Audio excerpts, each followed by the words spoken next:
One of the great examples of a warrior in the Middle Ages, and in particular a ruler, was Charlemagne. He ruled over the Frankish Empire from 768 until 814, so over 45 years. He was the most successful of all of the early medieval rulers in Europe.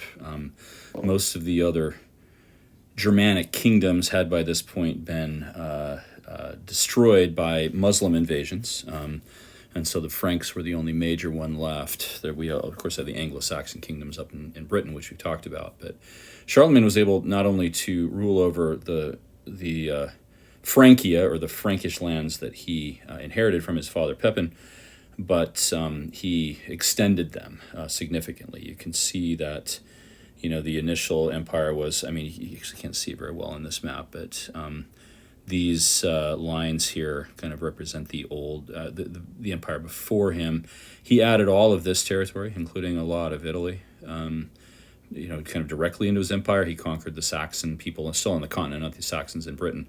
And then he added a lot of territory in Eastern Europe, as well as this peninsula called Brittany here, to become tributary, right? So they weren't directly ruled by him, but they paid tribute and things like that. He also took an expedition into Iberia across the Pyrenees Mountains, which run right here, separating France and Spain, and was able to carve out a little territory. This is mostly controlled by Muslims, with a couple of small Christian kingdoms, Castile and Navarre here and Leon eventually here in the north.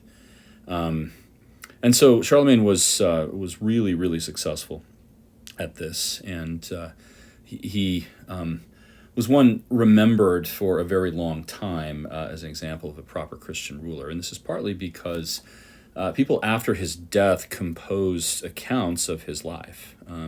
These were not biographies in the modern sense. They're actually medieval genres. They were written in kind of according to the conventions of genres that flourished in the Middle Ages.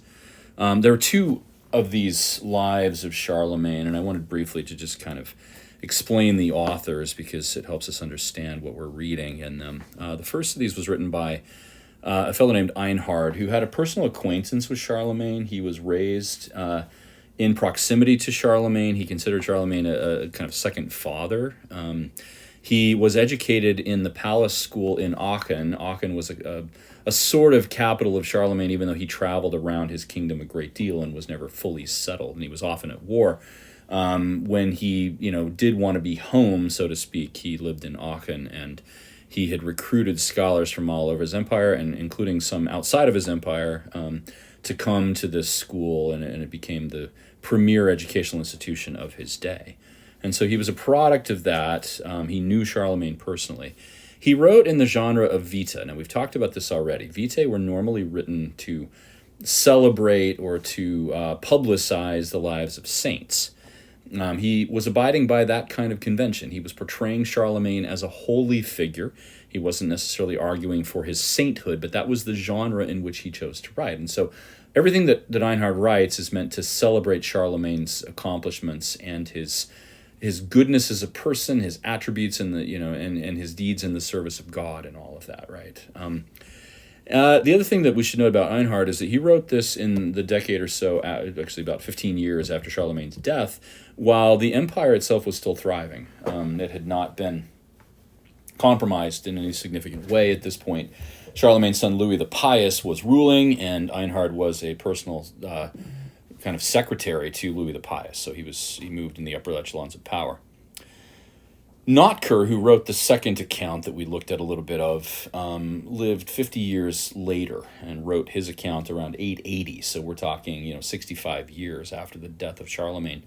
And by this point, the empire was in serious trouble. It had been broken up. The heirs of Charlemagne had fought among themselves over it and kind of snatched pieces of territory.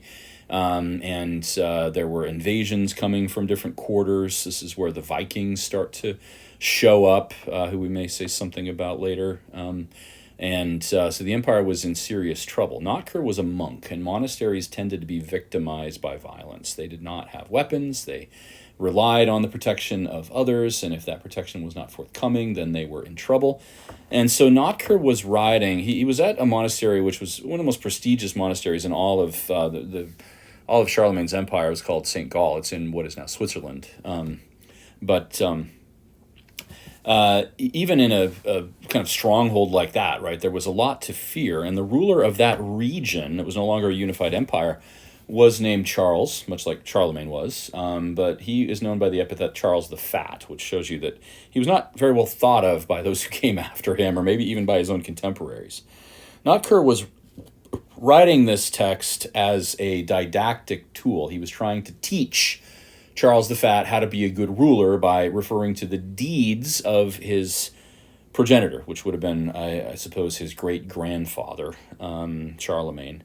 And so he writes this as a kind of manual of statecraft. In its own way, not unlike, Machiavelli's The Prince, except this is a lot less like hard-nosed realpolitik. This is more just a collection of stories about Charlemagne. It's written in a genre called Gesta. Gesta just means deeds. It's like, let me tell you some stories about Charlemagne, right, that will help you understand how to be a good ruler.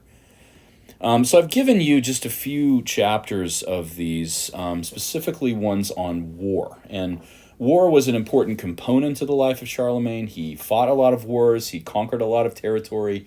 And the wars gave ample material for these writers to discuss the virtues of Charlemagne, the good things that might be displayed about him, and in some cases there may be even a little veiled criticism of Charlemagne and his actions. And so, for instance, Einhard, so we're going to look at Einhard's account first. Remember, he's writing to celebrate Charlemagne. He's writing it in the style of a saint's life, okay? And so he's referring to Charlemagne's virtues, what makes him a good king. He refused to abandon a war already in progress or to leave a task undone until by determination and firmness he achieved the goal he had set himself. And so Einhard, he writes this in a kind of commendatory fashion. He's saying that Charlemagne was a very determined conqueror, and that's a good thing, but there may also be a kind of backhanded comment here as to say, sometimes Charlemagne may have taken this a little too far, and there are a couple of comments that Einhard makes to that effect, that this was maybe a little, this was an unwise proposition to invade Spain, for instance. That's maybe the chief example here. Okay. So, he's celebrating him, but at the same time, he might be saying, but this could also be a kind of vice of Charlemagne. One important thing that Einhard notes is that Charlemagne had a partnership, and this is something that we may see more of. This is a kind of major political theme of the High and Late Middle Ages. There's a partnership between Charlemagne and the popes. And this was something that was kind of crafted by the rulers during the time of the Franks.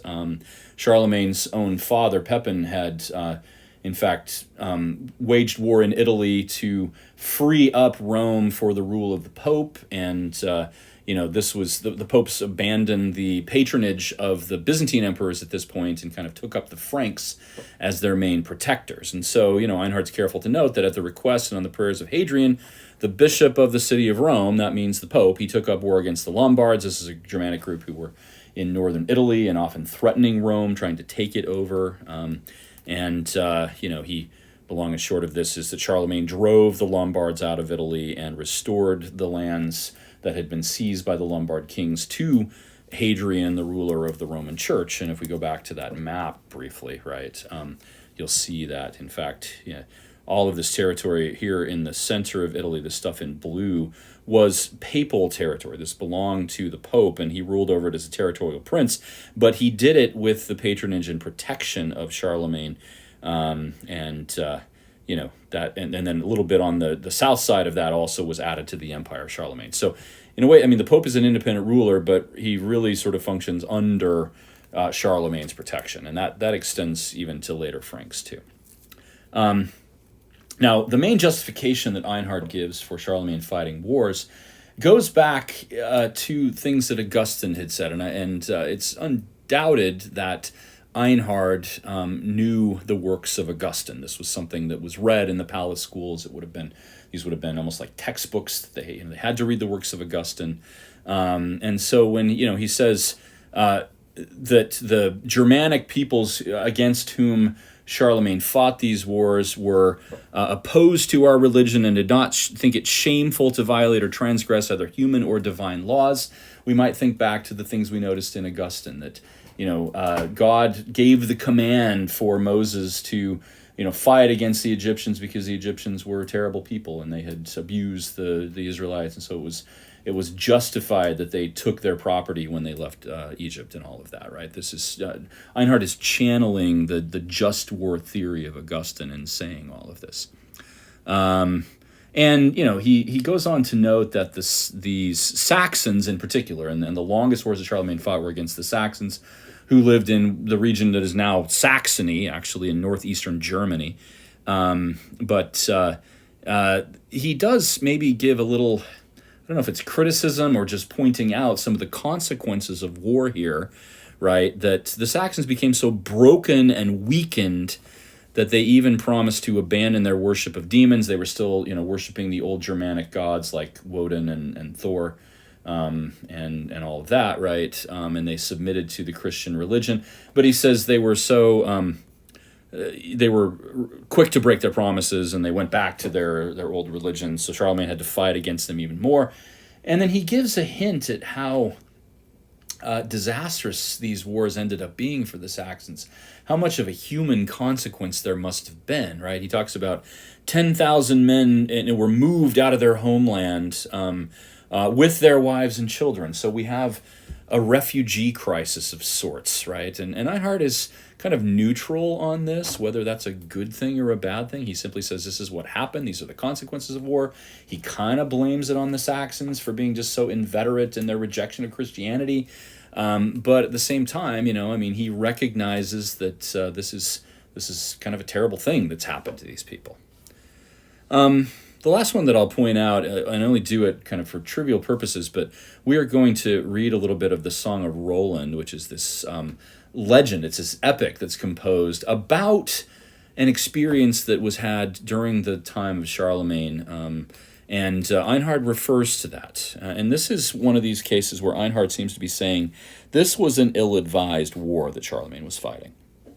When he invaded Spain, he says, with as large a force as he could, he crossed the Pyrenees, and he gained a little territory. He doesn't elaborate at all on this. It seems not to have been a very successful campaign, and it wasn't. He did not gain a whole lot of territory. And then when he was returning home, these people called the Basques, who, by the way, still live in northeastern and northern Spain. This is a kind of separatist group. They were then, they are still today. If you don't know anything about the Basques, look them up, okay? But they ambushed part of Charlemagne's army, and it was during this time that this guy named Roland was killed along with many others. And Charlemagne could not go and avenge that deed, he says, because the enemy had so dispersed that not even a rumor remained as to where they might be sought, right? So Charlemagne was not so successful in some of his campaigns. And this story about Roland was, eventually kind of was told and retold and became this great war epic of the High Middle Ages. So we'll look at some of that. Just some brief comments then on Notker, okay? Notker is a really interesting fellow. Again, he's not writing a birth-to-death account of Charlemagne. He's not even, writing to kind of celebrate Charlemagne. He's writing to say Charlemagne was a good ruler, and you, Charles the Fat, the one he was, writing this for, should be more like him, okay? Notice that there's a kind of mythical quality at this point to Charlemagne and his wars. He says Charlemagne fought against giants, like those who Scripture tells us were begotten by the sons of Seth from the daughters of Cain. This is a reference to something in the book of Genesis about giants, these people called the Nephilim in Hebrew. Anyway, if you don't know anything about that, that's okay. But that's to demonstrate the kind of, as I said, mythical quality to some of the things that Notker says about him. Remember, he's writing 65 years after the fact, and the stories about Charlemagne almost certainly grew in the telling of them. And the part that I gave you here was actually about a rebellion concocted by his son, Pepin, who was a bastard child. He was an illegitimate son, okay, so not one of his heirs, but somebody who gave him a lot of trouble nevertheless. There was a plot among some of the nobles, and they brought Charlemagne's illegitimate son into this, and this was a threat to Charlemagne, and Charlemagne handled this in a wonderful fashion. And by the way, he was aided. So there was a plot going on there. All of these rebels met in a church, and they were plotting this, and then they heard a noise, and it turns out there was this little cleric, this little churchman who was hidden under an altar and had heard all of this. Even though they forced him to take an oath that he would not tell Charlemagne, he broke that oath because he said, look, I mean, this oath was given under duress, and I don't need to keep it. So he went to Charlemagne and told him all of this, and Charlemagne, then went and arrested all of the conspirators and undid the conspiracy. And so, remember, Notker was a monk, and he's known as Notker the Stammerer, and he's sort of self-deprecating in that way. He thinks that he is not the most impressive of people. But he inserts a lot of stories about these little kind of pathetic clergymen who end up doing great things in the service of Charlemagne. And so that might be a message that, hey, Charles the Fat, you should listen to people like me, because I can really be a benefit to you like this cleric was to Charlemagne. And then, he sent Pepin off to a monastery, and his judgment was quite just of him. He did not put him to death, right? So maybe drawing on some of the just war stuff again. And then, again, back to Augustine, he did not wish to destroy these people because if they were loyal, they might be a great protection to all Christian men. So he was tolerant of them.